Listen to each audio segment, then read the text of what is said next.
Hello everyone. This video is to show you how to connect your wonderful Schoology account with your wonderful school Google account. They're both great tools, but if they're not talking to each other, they're not so great. So you need to connect those two accounts, and here's how you do that.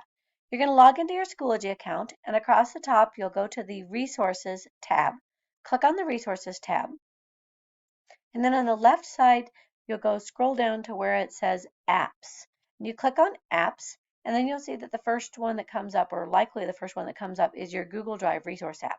And then on the right side, it gives you details about that. It says you are not connected to Google Drive.